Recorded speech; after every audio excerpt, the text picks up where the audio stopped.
Nova. Éléments de langage. Française, français.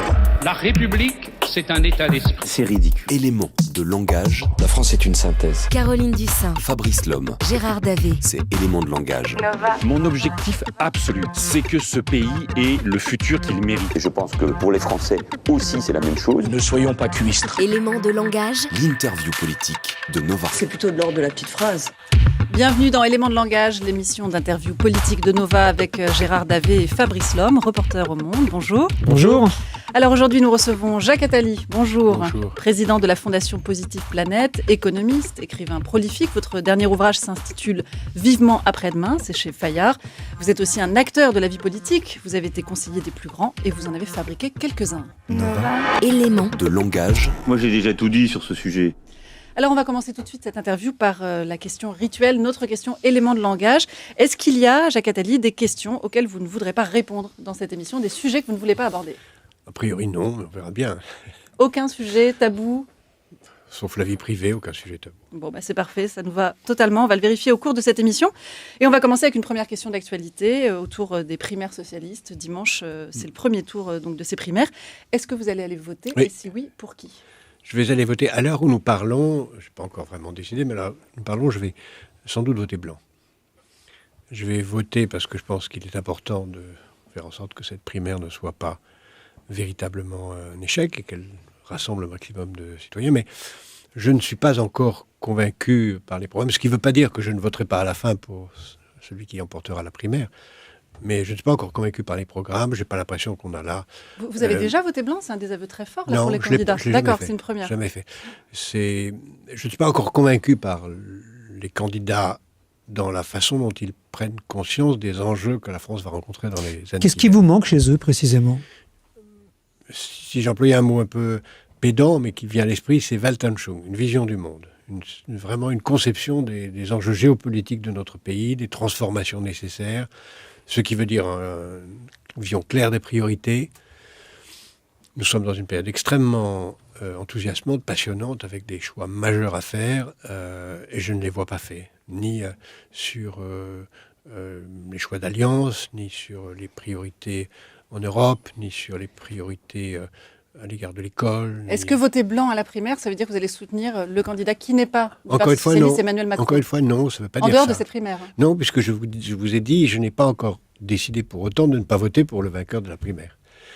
J'attends de voir, et de même pour Emmanuel Macron, donc je n'ai pas le programme, personne n'a le programme d'Emmanuel, donc j'attends de voir quels seront les programmes. Ma posture depuis le début dans cette présidentielle, comme d'ailleurs dans les précédentes, c'est j'aurais préféré une primaire des programmes à une primaire des candidats. Mais vous dites ça, mais pourtant il y a eu 3 grands débats qui ont duré très longtemps, dans lesquels les candidats ont tous exposé leur programme, justement. Donc vous n'en aurez jamais plus, vous n'en saurez jamais plus sur eux. Ils les ont publiés, il y a des pages et des pages. Vous risquez pas d'apprendre grand-chose de plus dans les semaines à venir. Donc dimanche prochain, il vous faudra faire un choix. Non, je ne crois pas. Je pense que je ne sais pas encore, à l'égard de ces candidats, si jusqu'où ils veulent aller dans l'intégration européenne. Je ne sais pas. Je n'ai pas d'une vision claire de ce qu'ils pourraient proposer ou vouloir en matière d'Europe de la défense, de façon précise. Je ne le sais pas.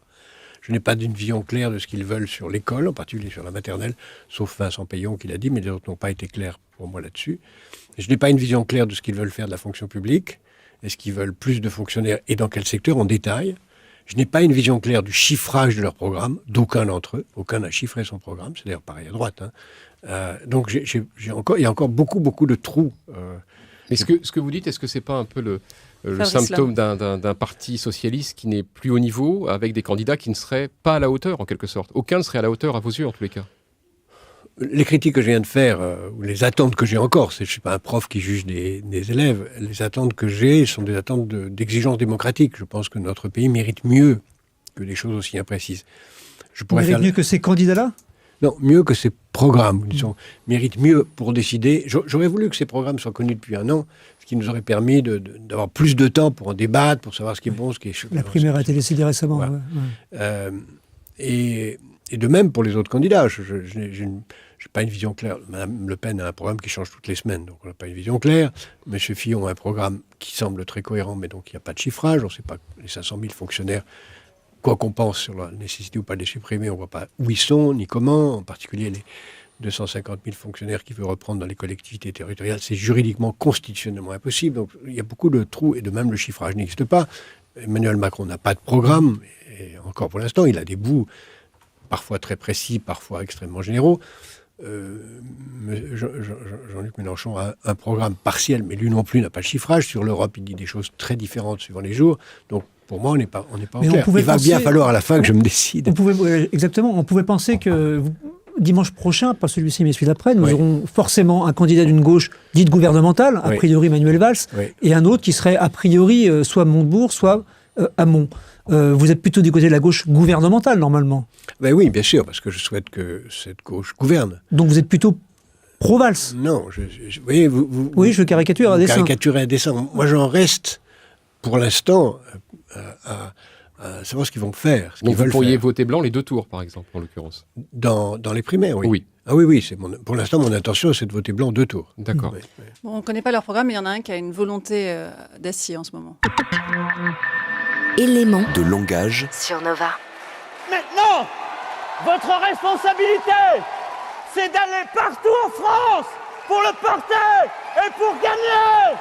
Ce que je veux, c'est que vous, partout, vous alliez le faire gagner parce que c'est notre projet. Vive la République, vive la France. En tout cas, il a l'air motivé, Emmanuel Macron. Alors, au printemps, vous disiez qu'il incarnait le vide. Et sur votre compte Twitter ces derniers jours, vous êtes plutôt dans un encouragement. Il apporte de l'air frais, il a de très bonnes chances d'être élu. Bravo à Emmanuel Macron pour son attitude franche et courageuse à Berlin. Les autres candidats n'ont pas eu le droit à ce genre de qualificatif. Non, parce que c'est un des points sur lesquels j'étais en désaccord avec Manuel Valls, par exemple, sur l'attitude à l'égard de la politique d'Angela Merkel. Et j'ai en effet félicité Emmanuel Macron sur des points précis.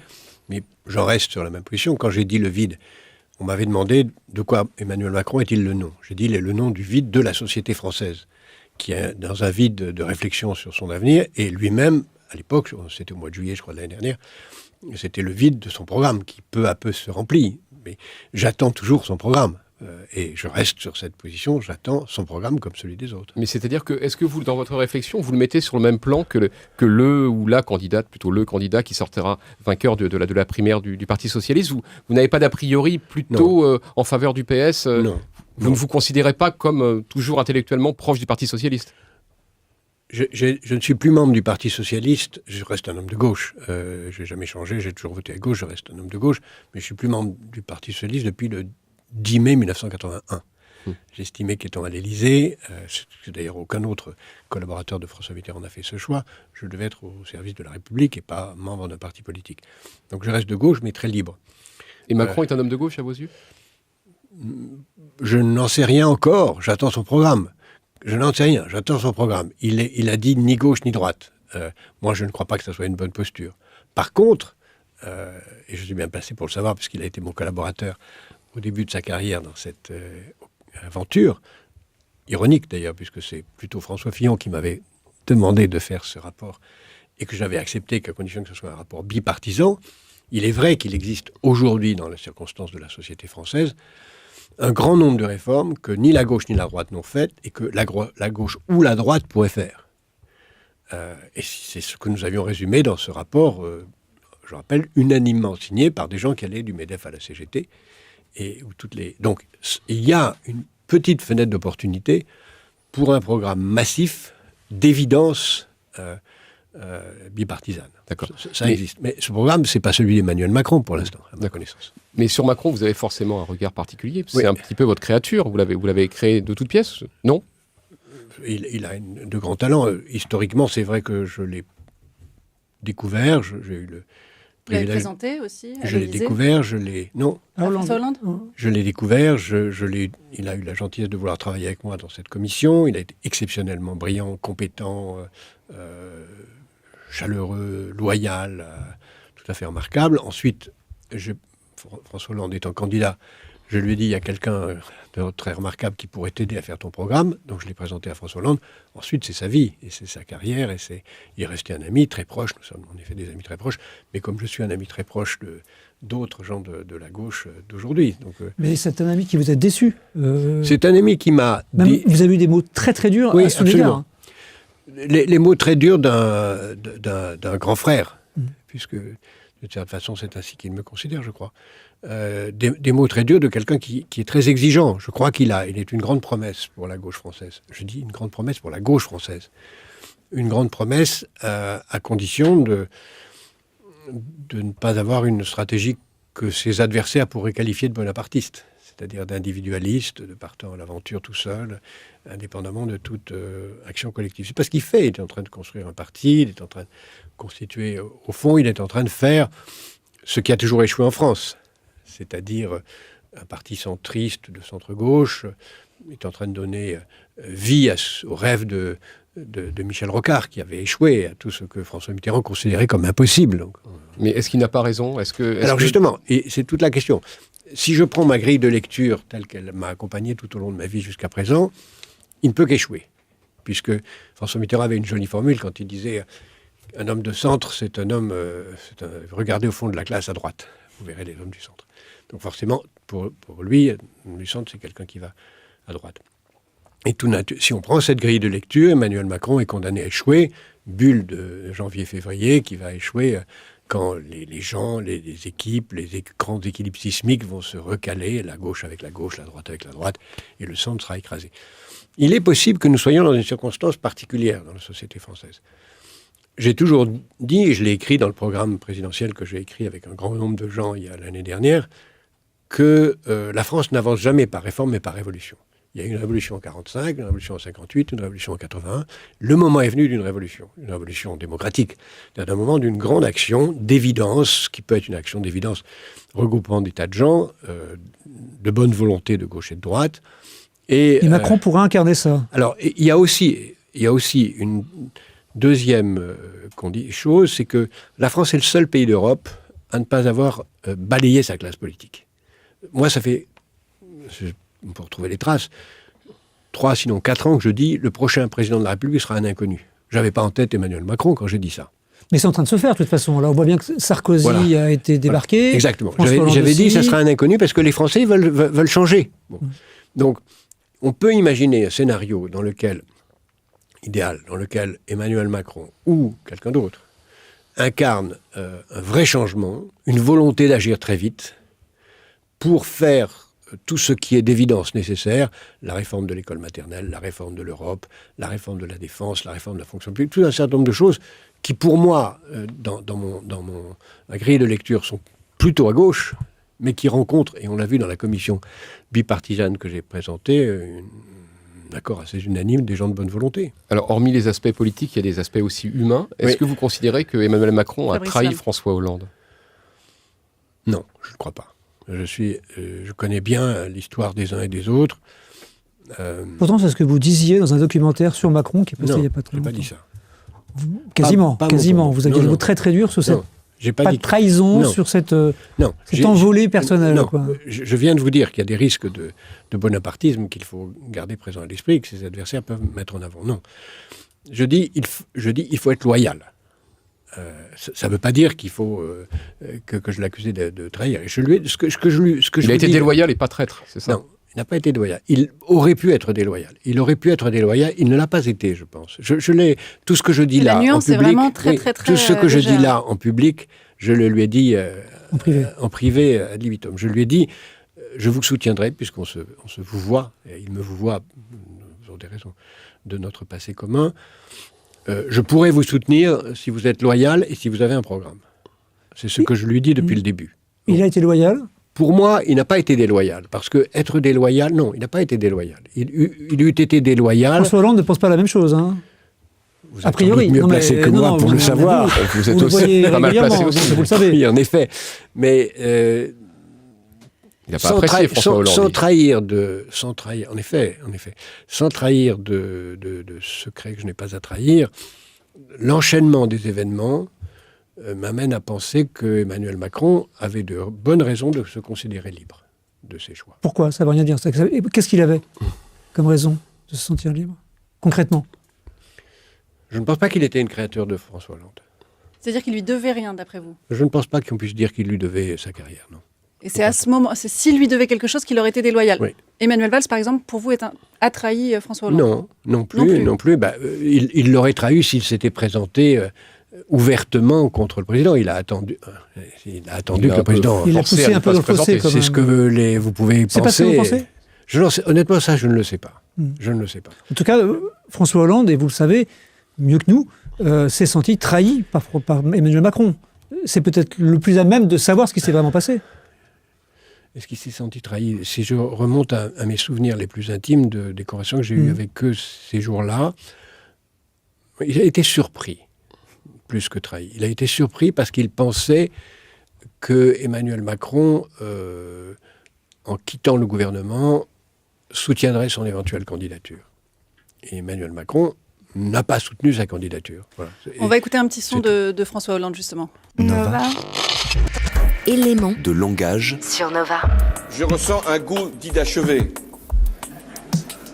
qui aurait dû finalement justifier d'autres prétentions. Mais je veillerai à compléter mon expérience tout en revenant là où je suis déjà allé. Alors, c'était François Hollande au Mali ces derniers jours. Alors, c'est une phrase assez sibylline, très hollandienne dans l'écriture. Vous qui le connaissez, ça veut dire quoi exactement, ce goût d'inachevé qui devrait justifier d'autres prétentions? Il a des regrets? Il veut revenir dans la course?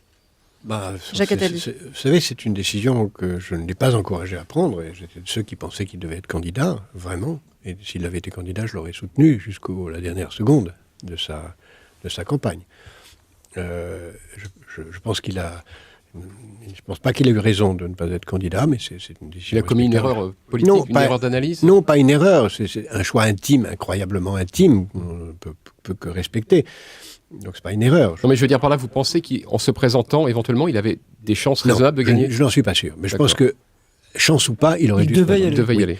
Parce que c'est la logique des institutions. Un président qui vient de finir son mandat et qui est fier de ce qu'il a fait doit trouver le temps de l'expliquer. Ou alors il n'est pas fier de ce qu'il a fait, mais comme il est fier de ce qu'il a fait et qu'il estime qu'il ne pouvait pas faire mieux, ou plus, il devait aller le défendre. Donc Il peut toujours y aller, pourquoi pas? Certains parlent d'un retour dans la course. Qu'est-ce que vous en pensez? C'est juridiquement possible. Si vous voulez que je vous dise tout le conseil que je lui ai donné, maintenant c'est rétrospectif. Je lui avais conseillé, j'avais écrit une tribune dans Le Monde où j'avais appelé une primaire générale de Mélenchon à Macron, en disant il faut une primaire générale et on verra bien. Sinon c'est le premier tour de la présidentielle qui fonctionnera comme une primaire. J'avais dit à François Hollande, présente-toi maintenant, puisque tu dois parler bientôt à la télévision, présente-toi et dis je serai candidat quoi qu'il arrive, s'il n'y a pas de primaire générale. Mais s'il y a une primaire générale, je serai candidat à la primaire générale. Voilà. Je pense que ça aurait été une attitude plus conforme au statut de président de la République. Il n'a pas fait, parce qu'il estimait qu'il aurait été obligé d'aller dans cette primaire, et en effet, je ne le vois pas en se présentant. Vous l'auriez vu hier dans un débat? Non, bien sûr que non. C'était pas sa place? C'est pas possible. C'est pas la place du président de la République en tant que tel. Il manquait, à mon avis, un article, je sais pas, historiquement, il faudrait trouver, ça doit se savoir, mais un petit article dans le statut des primaires qui aurait été de dire si le président de la République sortant est de notre camp, il n'y a pas de primaire. En tout cas, sa petite phrase à Mali, là, la petite phrase à Mali, au Mali, il dit, vous qui le connaissez très bien, vous décryptez, il regrette cette décision de ne pas se présenter. Vous voulez rentrer dans les nuances. Je pense qu'il est nostalgique de sa décision. Entre la nostalgie et le regret, il y a une différence. Mais vous l'avez revu depuis sa décision? Je lui ai parlé, je l'ai pas revu. Au téléphone ou de visu? Je lui ai parlé. Et alors, il est dans quel état d'esprit? Écoutez, il faut lui demander. Nostalgie, mais pas de retour. On lui demandera aussi. Non, je suis pas commentateur du point de vue des autres. Je vous donne mon point de vue. Je pense que... Il ne s'agit pas de trahir ce qu'il vous a dit, mais au moins de nous donner la substantifique moelle. Mon sentiment... Vous avez senti qu'il y avait chez lui un regret. Mon sentiment, c'est qu'il y a... Non pas un regret, c'est que la décision est prise. Il est nostalgique d'être en situation de ne pas pouvoir être candidat, ou d'avoir décidé de ne pas être candidat, mais la décision est prise, voilà. Pas de retour. C'est comme dans la vie privée, à un moment on prend des décisions, puis il arrive de penser qu'on a bien fait de la prendre, mais quand même il y a des... Il a aussi le sentiment que le débat actuel n'est pas à la hauteur de ce qu'il espérait. Ça c'est vous qui le dites. Non, il vous l'a dit. Disons que pour ma part, je pense que le débat, et je vous l'ai dit en commençant, c'est pour ça que je suis tenté de voter blanc, je voterai blanc. Le débat n'est pas à la hauteur des enjeux de la France. Non. Et le fait que François Hollande n'ait pas regardé, par exemple, le deuxième débat était quand même un signe justement de, pas de désintérêt, mais une forme de mépris pour ces débats. C'est à lui qu'il faut demander. Moi, je vous donne mon point de vue. Mon point de vue, c'est que les débats, et c'est pas seulement la faute, c'est pas forcément seulement la faute des candidats. Tout ça a été fait très vite. On a bâclé ces 3 débats à toute vitesse. C'est une primaire bâclée pour vous? Oui, parce qu'on s'est pris trop tard. On n'a pas pris le temps. Puis il y a eu cet engrenage qui fait que la primaire de la gauche a eu lieu après la primaire de la droite. Donc l'intérêt du public est déjà émoussé. On va faire une courte pause et on se retrouve tout de suite avec Jacques Attali. Nova. Éléments de langage sur Nova. Et Jacques Attali est notre invité. Alors, Jacques Attali, vous avez été un confident régulier de François Hollande pendant son quinquennat. Le résultat n'est pas terrible au final à la sortie de ce mandat. Alors, qu'est-ce que ça veut dire en fait? Est-ce que les conseils que vous lui donniez n'étaient pas les bons ou est-ce que François Hollande ne vous a pas assez écouté? Non, mais je ne suis pas un conseiller de François Hollande, je suis un ami tout à fait extérieur et je l'ai vu de temps en temps. Donc, régulièrement? De temps en temps. C'est pas... Tu ne fais pas partie de l'appareil d'État. Et même quand on fait partie de l'appareil d'État, ce qui m'est arrivé une seule fois avec François Mitterrand, la responsabilité de la décision appartient aux politiques, pas aux conseillers. Et vous lui avez quand même donné des conseils, forcément, même en tant qu'ami. Je lui ai donné des avis. Mais... Et est-ce qu'il a Alors, compte ou... d'abord, je voudrais reprendre ce que vous avez dit sur le fait que ce mandat n'aurait pas été pas terrible, comme vous avez dit. Il faut quand même relativiser. Je pense qu'il a fait, et on le dira ensuite, il a fait des choses tout à fait remarquables. Il a fait des choses tout à fait... D'abord, il a appliqué son programme. Le malheur a voulu que son programme soit très mince. C'est pourquoi, d'ailleurs, moi, je plaide depuis 2 ans pour qu'il y ait un programme important, ambitieux. Parce que si on n'a pas un programme ambitieux à l'avance, on ne fait rien.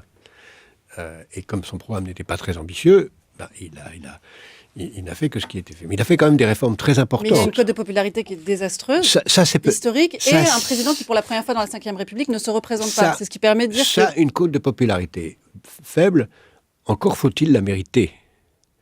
Je veux dire par là que ça peut être très bon révélateur et critère de réussite que d'être impopulaire. Oui, je le dis. C'est un vrai paradoxe. Alors. Non, c'est pas un paradoxe. Plus on est populaire, plus on a réussi. Non. Mais la réussite peut conduire à l'impopularité. La différence entre un homme d'État et un homme politique, c'est qu'un homme d'État s'occupe de la popularité qu'il aura dans 20 ans. Un homme politique s'occupe de la popularité qu'il aura la semaine prochaine. C'est la grande différence. Il doit penser à 20 ans. Il se trouve qu'accessoirement, les peuples sont assez intelligents en démocratie pour donner aussi une popularité à celui dont ils ont conscience qu'il pense à 20 ans. Mais la popularité, pour moi, c'est pour ça que je vous dis, d'une certaine façon, une mauvaise popularité. C'est comme un critère, par exemple, Barack Obama, dont tout le monde parle en ce moment. Barack Obama quitte la Maison-Blanche avec Je pourrais vous faire un réquisitoire très dur du bilan de Barack Obama tel qu'il restera dans 10 ans. Parce qu'il y a de grands nombres de domaines dans lesquels il a mal agi. Vous pensez que le bilan de Hollande est meilleur que celui d'Obama, de manière comparative et proportionnée? Que le bilan de Hollande est bon, de votre point de vue.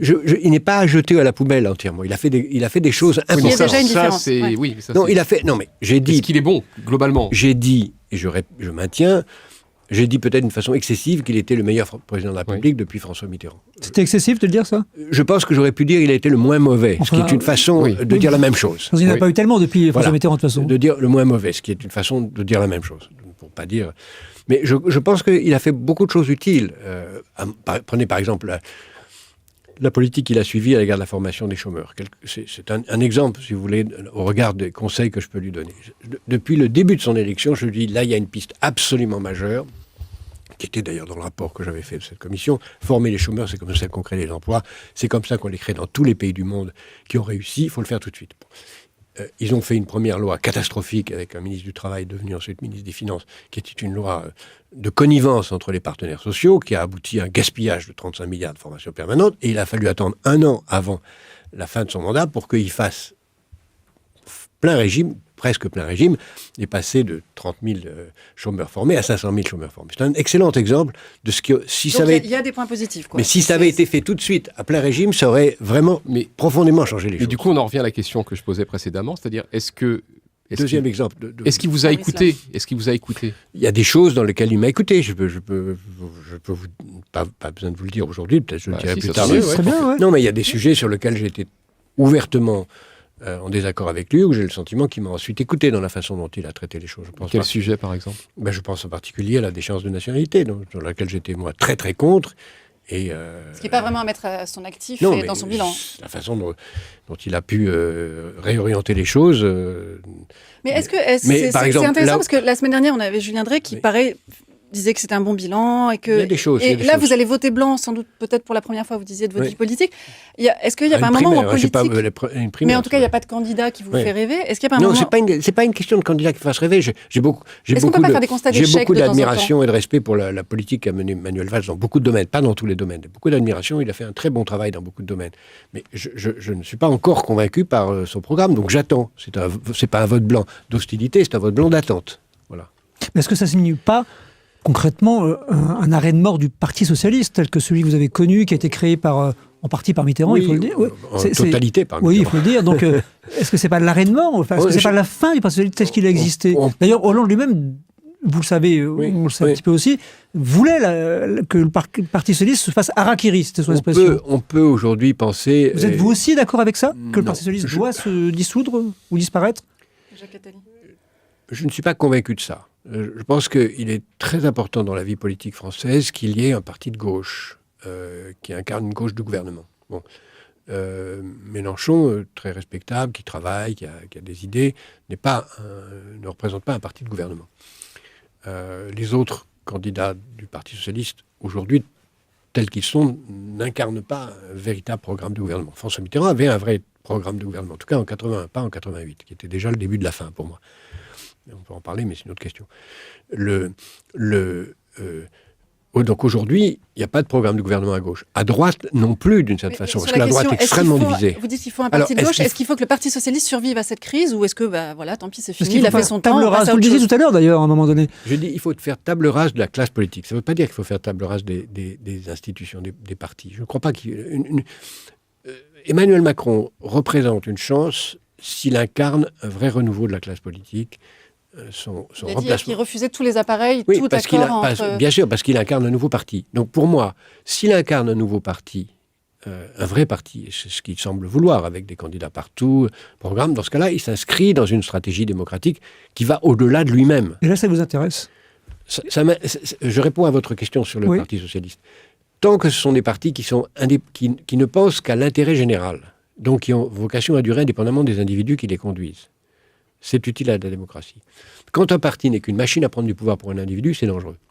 Et là, le PS, il est quoi aujourd'hui? Alors, le PS, c'est même l'inverse. Disons qu'on peut craindre que du côté d'Emmanuel Macron, ce sera une machine pour un individu, et que le Parti socialiste soit une machine sans individu. Donc, les deux ensemble, c'est pas si mal. Si vous voyez. D'une part, il faut une machine, d'autre part, il faut des gens pour l'incarner. Maintenant, Emmanuel Macron souhaite être indépendant, je le comprends, et c'est une stratégie qui se comprenne. Et encore une fois, il est possible qu'on se trouve au mois d'avril. Moi, ce qui m'intéresse, c'est l'avenir du pays. L'avenir du pays, je le regarde de façon extrêmement libre. Il y a énormément de réformes à faire. Mais vous ne répondez pas à la question du Parti socialiste, quand même. Il y a énormément de réformes à faire. Ces réformes doivent être faites maintenant. Si elles ne sont pas faites maintenant, peu importe qui les fait. Si elles ne sont pas faites maintenant, c'est-à-dire dans le deuxième semestre de 2017, le pays va aller dans des mauvaises directions, l'Europe va se défaire parce que l'Allemagne va... Vous dites que ce n'est pas le problème, en réalité. Puisqu'on a du temps, je fais un raisonnement un peu plus long que 20 secondes. Donc, l'important, c'est ces réformes majeures qui doivent être faites au printemps, à l'été et à l'automne de 2017. Parce que ces réformes qui doivent conduire à un nouveau projet européen, une réforme de l'école, enfin toute une série de choses qui sont d'évidence. Pour moi, la question, c'est qui est le mieux placé pour les faire? Au jour d'aujourd'hui, vous estimez que c'est Macron? Non, j'en sais rien. J'estimerais que ce serait Macron si Macron ou Emmanuel Macron avait ceci dans son programme. Mais je ne connais pas son programme. En fait, vous auriez estimé que Hollande aurait été le mieux placé? Je pense que François Hollande, étant un président qui n'avait plus à se préoccuper de sa popularité et qui avait l'expérience du pouvoir, s'il avait voulu faire des réformes majeures, aurait pu les faire. Mais je ne suis pas sûr qu'il aurait voulu, dans un deuxième mandat, faire des réformes majeures. Le bon ticket, ça aurait été Hollande et Macron ensemble, quoi. Je ne parle pas de ticket, je parle de programme. Moi, je voudrais qu'on se rende compte que la France est à un moment charnière où elle peut devenir la première puissance de l'Europe du XXIe siècle. Vraiment. Elle a tout pour ça. Pour ça, il lui faut faire quelques réformes et assurer une grande cohérence et une grande consensus national. Mais pour ça, il faut avoir un consensus au moment des élections présidentielles et législatives autour d'un programme, de façon à ne pas surprendre les électeurs après pour le faire. Aujourd'hui, On a un vague programme pas complet chez les socialistes. On n'a pas de programme encore. On a des bouts très courageux chez Emmanuel Macron, mais que des bouts. On n'a pas de programme d'ensemble, on n'a pas de chiffrage. Chez François Hollande, on a un programme très largement inapplicable et pas non plus chiffré. Je ne parle pas du programme encore des autres. Donc on est dans une situation où on va perdre une fenêtre d'opportunité. Cette fenêtre d'opportunité, elle peut être soit par une droite dure qui aurait un vrai programme, il n'est pas là, soit par une gauche de gouvernement qui aurait un vrai programme, il n'est pas là, soit par un homme de consensus national gauche-droite qui dirait on fait une parenthèse dans le biparti, il y a eu un temps de la gauche et un temps de la droite. Aujourd'hui, voilà. Oui. Mais pour ça, il faudrait garder... Tout ce que vous dites nous fait penser que si Macron vous appelle, vous irez à ses côtés pour l'aider à se doter de cette vision qui lui manque peut-être. Après qu'il établit un programme. Non. Ça allait vite en besogne ? Non, c'est allé... Je parle avec les uns et les autres. Je n'ai pas besoin de passer par vous pour faire un appel. Et d'abord, je n'offre pas mes services à qui que ce soit. Je parle de l'intérêt du pays. Donc, je ne cherche pas un job. Hein. Je n'ai pas besoin... Je cherche à être Macron utile. A peut-être besoin d'un conseiller. Je cherche à être utile. Il n'a pas besoin de conseiller. Il a été mon conseiller. Je ne peux pas être le conseiller de mon conseiller. C'était d'ailleurs aussi... La seule chose qui serait romantique pour moi, c'est que une de mes assistantes était candidate de la gauche, a perdu. Un de mes assistants est devenu président de la République. Et le prochain candidat est aussi un de mes anciens assistants. Ça, c'est assez romantique.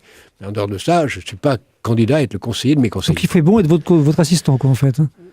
Vous en tirez les conséquences que vous voulez. Juste un dernier point, vous n'avez pas totalement répondu à une question qui se pose quand même. C'est que, un petit peu comme Julien Drey, vous avez défendu le bilan de François Hollande, présenté comme plutôt bon, en tout cas beaucoup mieux qu'on ne le dit. Mais alors comment on explique malgré tout cette impopularité record ? Il y a quand même un problème, il y a bien eu un bug quelque part. Oui. Et c'est où c'est quoi le bug ? Je crois que les Français ont besoin, depuis quelque temps, ils ressentent profondément un besoin de fermeté, de vision longue, et qu'on sorte de la navigation à vue. On va en parler juste après la pause publicitaire. Nova. Élément de langage sur Nova. Élément de langage sur Nova. Je vous annonce la fin du monde. Ah, tout le monde va périr. Encore vous? Les survivants mourront de faim et de froid. Ils ont la peste et le choléra. Voyons, monsieur, rentrez vous coucher, cela vaudra mieux. Alors, vous annoncez, Jacques Attali, la grande catastrophe dans votre ouvrage Vivement après-demain. Une guerre planétaire devient probable, l'époque qui s'achemine de façon irréversible vers le chaos, l'irréversible cauchemar qui aura lieu d'ici 2030. Vous n'avez pas marre d'annoncer la fin du monde ? Non. Vous avez extrait des phrases en les sortant de leur contexte. Au contraire, c'est un livre très optimiste, où je dis qu'en effet, il y a de grands risques. D'abord, je dis que le monde va beaucoup mieux qu'on ne le croit aujourd'hui. Il y a beaucoup de choses qui vont beaucoup mieux que dans le passé. Beaucoup de choses.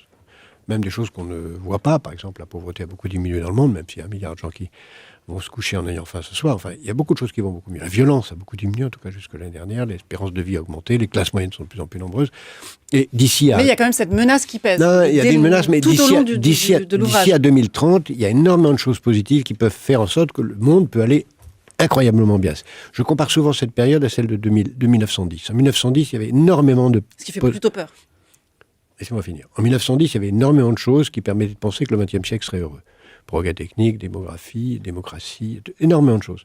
Les hommes ont fait des erreurs dans les choix et on a eu un siècle de catastrophes. C'est exactement la même chose aujourd'hui. Si on regarde les choses, dans 15 ans, il y aura 1 milliard de plus d'habitants sur la planète, dont 600 millions en Afrique.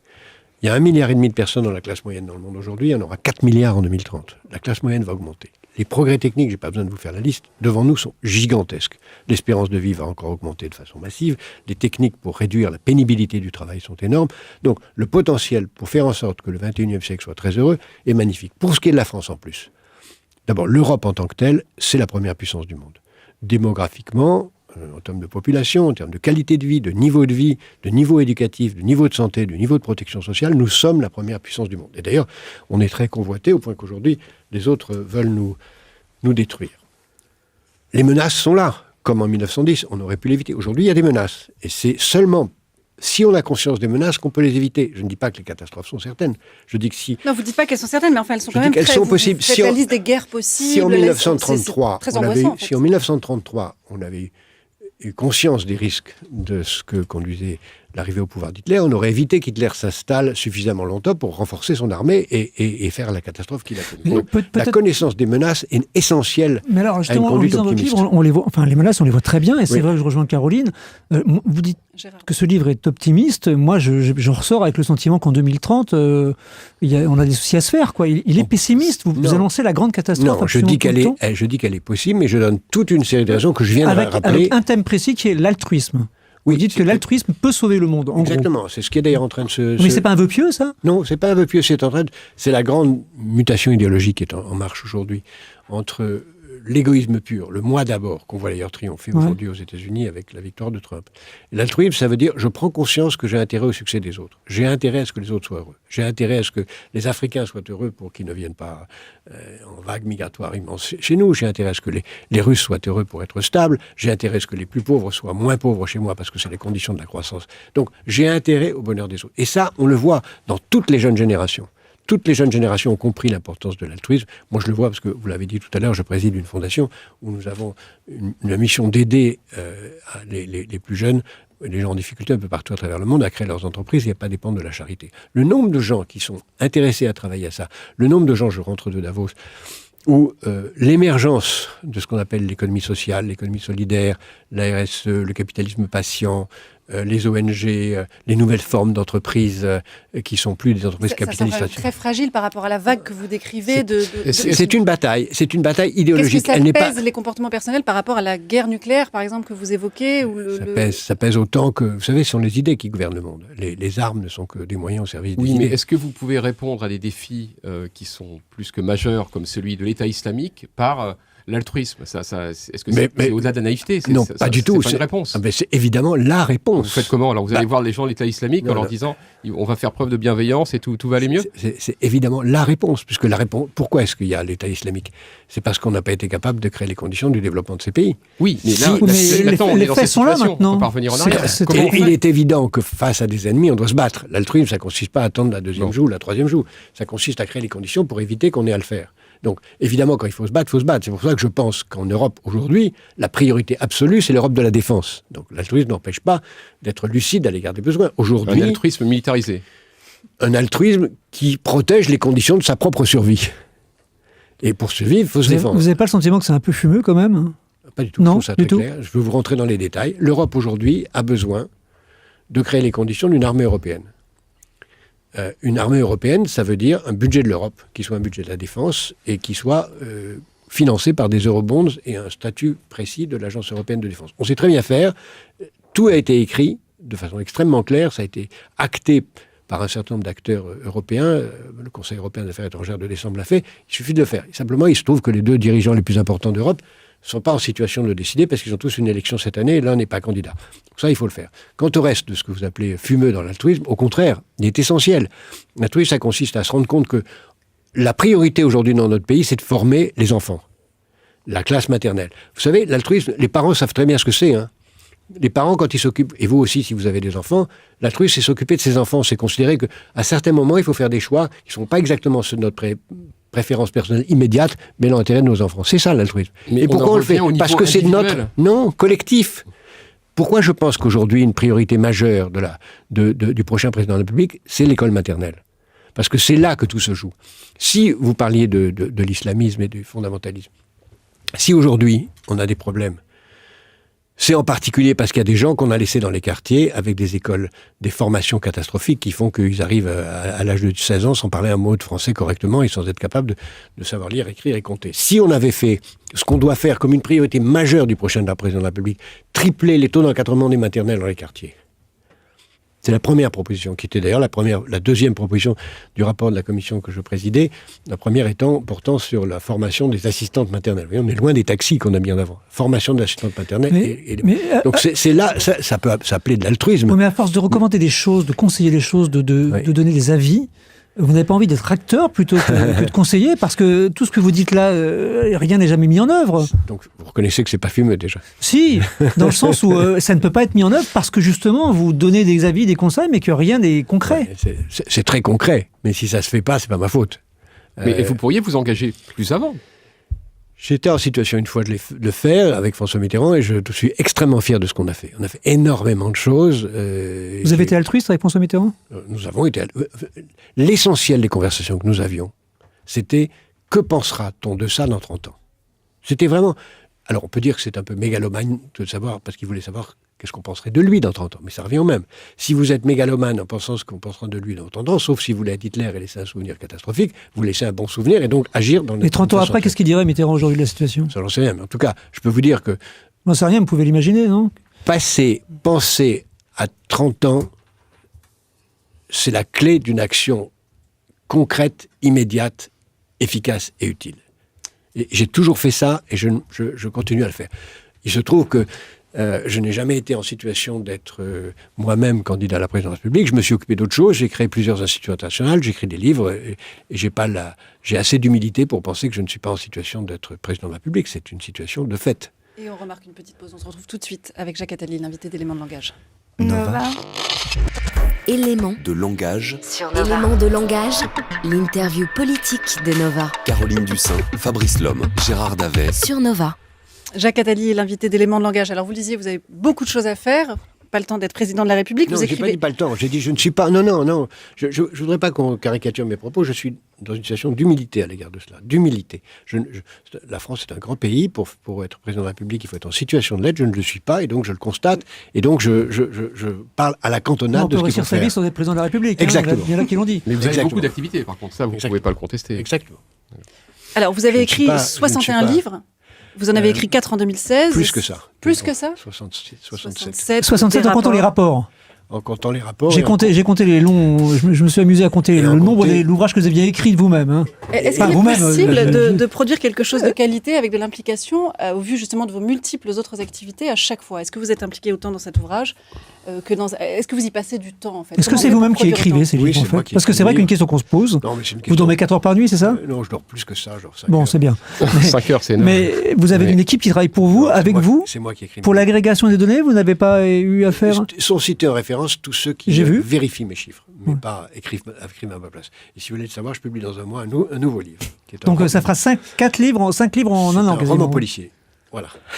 Alors, parmi vos multiples activités, vous faites beaucoup de rapports, notamment. Alors, il y en a eu sur le microcrédit, donc vous êtes, je ne sais pas si c'est l'inventeur, en tout cas le spécialiste en tous les cas. Pas l'inventeur. Au moins l'un des spécialistes. C'est Mohamed Younous au Bangladesh. Mais alors, parfois, est-ce que vous n'allez pas trop loin en facturant des études à des régimes pour le moins discutables ? Il y avait l'histoire avec l'Angola, vous aviez fait une étude pour l'Angola. Il y en a eu récemment pour le Kazakhstan. C'est quand même pas des démocraties bienveillantes, ni altruistes d'ailleurs. D'abord, je n'ai jamais fait de microcrédit au Kazakhstan, à ma connaissance, puisque je préside une fondation qui fait du travail. Mais vous travaillez vous avez fait des études pour une banque kazakh liée au régime. Pas spécialement, non. Tout est lié au régime. C'est notoire. Si vous voulez. Mais c'est pas si on veut. Tout est lié au régime. C'est une autocratie au minimum, quoi. Très bien. Alors, non, vous n'êtes pas d'accord ? On peut trouver le temps d'en parler. Vous n'êtes pas d'accord ? Ouais. Pour revenir sur le microcrédit. Non, mais c'était pas la question. La question, c'est de savoir, est-ce que c'est pas un problème pour vous de travailler pour des régimes qui sont, pour le moins, discutables ? Prenez l'altruisme et travaillez pour le Kazakhstan, est-ce que ça va ensemble, quoi ? Non. La chose qu'on m'a demandé dans le cadre de ce pays, c'est de les aider à évoluer vers une démocratie, plus encore, et à rejoindre l'OCDE. J'estime que c'est conforme à ce que j'ai fait, en particulier en créant la BERD, dont la mission était et reste d'amener progressivement ces pays vers l'OCDE. Et dans le contexte que vous citez, j'ai eu en effet à travailler pour aider ce pays à aller encore plus vite vers la démocratie et à rejoindre l'OCDE. Et je n'ai pas à rougir de cela. Pour ce qui est de la microfinance, la fondation que je préside évidemment de façon bénévole. Je l'ai créée, je la préside de façon bénévole. Cette fondation travaille dans 40 pays à aider les plus pauvres à sortir de la pauvreté en créant leurs entreprises. Et je suis très fier de ce que nous faisons. Et tout ce que vous faites n'est pas bénévole non plus. Mais non, il faut bien gagner sa vie. Mais la fondation que je préside, je le fais de façon bénévole. Et vous avez présidé une banque aussi ? Vous avez une banque ou une société de conseil, c'est ça ? Oui. Qui marche très très bien. Pour vous, c'est une activité très lucrative ? C'est une activité professionnelle de travail. Est-ce que vous êtes en clair le Alain Minc de gauche ? On vous l'a déjà demandé, je sais, mais moi c'est vrai que c'est une question qui se pose. Non, j'ai beaucoup d'amitié pour Alain Minc, mais nous ne travaillons pas de la même façon du tout. Pourquoi ? C'est-à-dire ? Qu'est-ce qui vous distingue en fait ? Nous ne travaillons pas de la même façon. Moi, je travaille avec des équipes, mais je n'ai pas à critiquer Alain. Il travaille de sa façon, moi de la mienne. C'est différent. Voilà. Mais on sent malgré tout une sorte de... De quoi ? Pas de mépris, mais de non, rejet. Quoi, non, pas du tout. Non. J'ai beaucoup d'amitié pour Alain Minc. Nous sommes deux personnes très différentes. On se voit, on s'apprécie. En tout cas, moi, je l'apprécie beaucoup. Je trouve que c'est un garçon brillantissime et très intelligent. Donc vous n'êtes pas gêné par le principe, si on vous compare à Alain Minc en étant plus à gauche? On n'a pas fait la même chose. Moi, j'ai d'autres vies par ailleurs. Il a sévi, il a été président du journal Le Monde, dont vous avez été... vous travaillez. Moi, pas du tout. Je suis président d'une fondation. Ça n'a pas été son cas. Je suis chef d'orchestre. C'est pas son cas. Vous voyez, on a des vies très différentes. J'ai créé 4 institutions internationales. À ma connaissance, vous êtes tous les deux des hommes d'influence, au minimum. Ce mot, je l'avais inventé pour un de mes livres. Et ensuite, il a fait Flores. Vous aviez inventé le mot homme d'influence? Oui, c'est un mot que j'ai créé pour la biographie que j'ai écrite de Sigmund Warburg en 1982. Et ce mot est devenu ensuite un mot qui s'est répété de façon générale. Non, j'essaye d'être utile. Vraiment, très profondément, j'essaye d'être utile. Je n'ai jamais fait quoi que ce soit pour gagner de l'argent. Il se trouve que j'en ai gagné. Mes livres marchent très bien, merci beaucoup. Vous aussi, d'ailleurs, je crois. Il faut pas On n'en a pas fait 61, nous. Hein. On est deux. Et... Oui, j'espère que ça viendra. Et je n'ai jamais fait quoi que ce soit dans le sale esprit de gagner de l'argent. Il se trouve que, par ailleurs, c'est arrivé. Je n'ai jamais occupé une fonction qui n'ait pas été créée pour moi ou par moi. Et vous ne rougissez pas de gagner de l'argent? Non, pas du tout. Non. Pas du tout. Merci beaucoup Jacques Attali, merci d'avoir été l'invité d'Éléments de langage. À suivre Connu, Inconnu avec Ariel Wiesman. Et puis on parle politique toujours sur Nova avec QG de campagne, Arnaud Muller et Karine Lelouette. C'est dimanche à 13h. Nous on se retrouve, Gérard Lavet, Fabrice Lhomme, la semaine prochaine à 18h. Avec plaisir. Avec joie. Nova. Éléments de langage. Moi, j'ai déjà tout dit sur ce sujet. Éléments de langage. en podcast sur novaplanet.com.